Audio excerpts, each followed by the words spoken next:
புலிர்கேசிகன் உரை வந்து பழமொழி 400 டெய்லி பார்த்துருக்கோம். ஸோ இன்றைக்கான பழமொழிகள் பார்த்துடலாம். இந்த பழமொழிகளை இல்லை அப்படிங்கிற வேர்டை நீங்கள் பின்னாடி போட்டு படிச்சிங்கன்னா மீனிங் இன்னும் நல்லா தெளிவாக புரியும். யானை தொடு உண்ணின் மூடும் களம் இல்லையே அப்படின்னா, இப்போ யானை ஏதாவது உணவு தொட்டு உண்ண ஆரம்பிச்சிருச்சுன்னா அந்த உணவை மூடி வைக்கிறதுக்கு நமக்கு ஏற்ற பாத்திரம் எதுவும் கிடைக்காது. எப்படி இருந்தாலும் அந்த யானையை அதை சாப்பிட்ரும். அந்த மாதிரி ஒரு மன்னன் ஆட்சி செய்தால் அந்த நாட்டை சிறப்பாக ஆட்சி செய்யணும். அதை விட்டுட்டு தவறான வழியில் ஆட்சி செய்தால் அந்த நாடு நாடாக இருக்காது, புலிகள் வாழ்கிற காடாக இருக்கும் அப்படின்னு சொல்கிறாங்க. ஸோ அதனால் அரசனை முறை தவறினால் என்ன செய்கிறது அப்படின்னு கேட்டிருக்காங்க.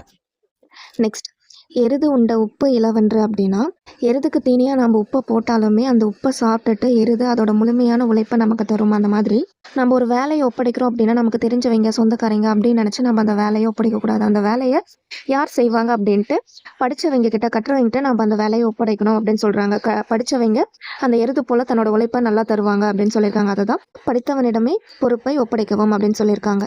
நெக்ஸ்ட், ஆக்சுவலாக அந்த பழமொழியில் வந்து இலக்கத்தின் மிக்க உயர்வு இல்லைன்னு வராது, ஒழுக்கத்தின் மிக்க உயர்வு இல்லைன்னு வரும். ஸோ இலக்கத்தின் மிக்க இழிவில்லை, ஒழுக்கத்தின் மிக்க உயர்வு இல்லைன்னு வரணும். ஸோ அது மட்டும் பார்த்துக்கோங்க. இந்த பழமொழியில் என்ன சொல்கிறாங்க அப்படின்னா, ஒழுக்கத்தை விட ஒரு உயர்வான விஷயம் இல்லையோ அதே மாதிரி இலக்கத்தை விட ஒரு இழிவான விஷயமும் இல்லை. அந்த மாதிரி நம்ம கல்லாத ஒருத்தனுக்கு, படிப்பறிவு இல்லாத ஒருத்தனுக்கு நம்ம போய் அவங்களுக்கு அட்வைஸ் பண்ணாவோ இல்லை உபதேசிச்சாவோ அது நமக்கே தீங்கு விளைவிக்கும், அவங்க நம்மளே திட்டுவாங்க அப்படிங்கிறத சொல்லியிருக்காங்க. ஸோ கல்லாதவனுக்கு உபதேசிக்கிறது அதை விட தீங்கான விஷயம் ஒன்றும் இல்லவே இல்லை அப்படின்னு சொல்லியிருக்காங்க.